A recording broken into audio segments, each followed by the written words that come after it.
Hello students, in today's class you will learn about different mode of entry of allergens and reaction of the body to an allergen. First see about mode of entry of allergens. There are main route of entry,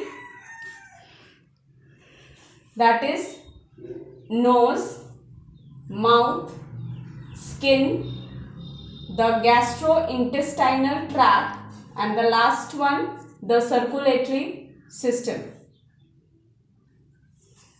See about nose. Certain allergens such as pollen grains, spore, dust particles, chemical fumes, and other vapors are inhaled and cause allergy. In certain cases, these allergens when inhaled cause asthmatic attack. Now the next is mouth. Most of the allergic response to food occur by consumption of some allergic food such as cow's milk, egg, peanut, fish, shell, soy and wheat. Milk protein allergy is most common allergy occurring in children. In this, the milk protein is not easily digested by the body and milk protein reactions are immunoglobulin mediated, which causes inflammation in colon and diarrhea. Next is skin. Skin is the outermost covering of our body which is directly in contact with the dust particles, sun rays, etc. and the skin allergy caused by contact of allergens with the skin. The skin allergy is called dermatitis,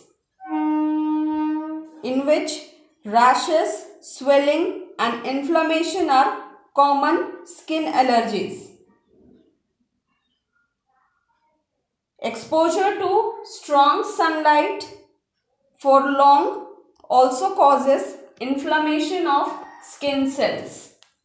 Now the next is gastrointestinal tract, in which the allergens when they are eaten or swallowed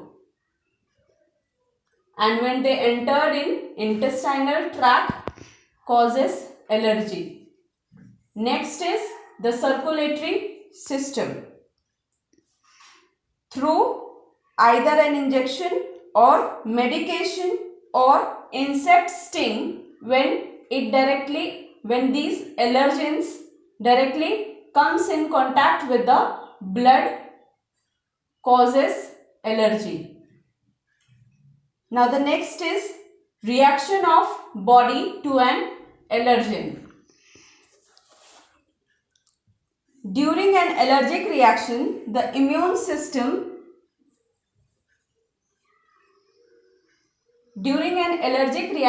our immune system consider the harmless substances as foreign particle.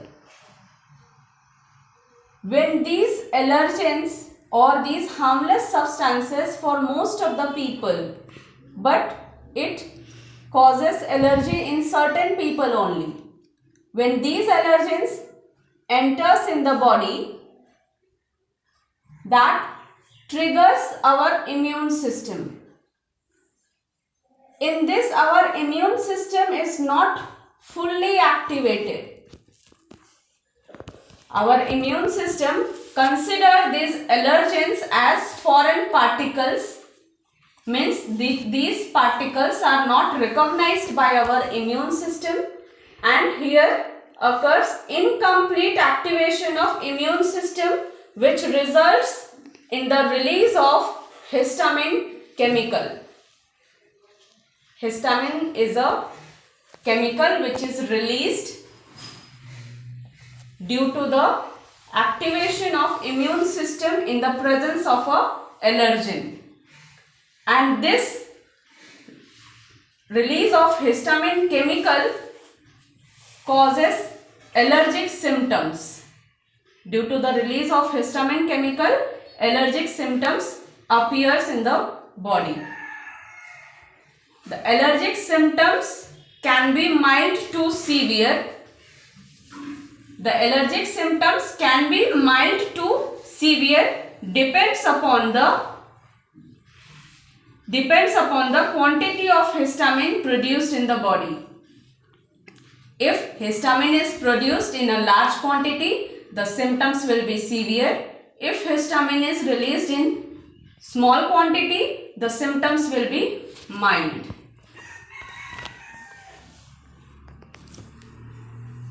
Our body reacts to different allergens in different way. Allergens in the air can cause hay fever, asthma and conjunctivitis. Allergens in food cause itching and swelling of lips and throat, cramps and diarrhea. Allergens that come into contact with the skin cause reddening, itching and blisters. This condition is called contact dermatitis. Allergens enter in our body through bites and stings or drug administration. In such cases, the allergens go directly into the bloodstream. They then carry to other parts where they can exert their effects. People with allergies are not equally sensitive to all allergens. A person may be allergic to some kind of food but not affected by dust or pollen. Sensitivity of allergens can also change over time. A person may become more allergic to certain allergens as he or she grows older. For more detail, just go through your textbook. Today's homework, question number 1, explain different mode of entry of allergens. Question number 2, explain the reaction of the body to an allergen. Write these answers in your biology notebook and maintain a record of it. Thank you.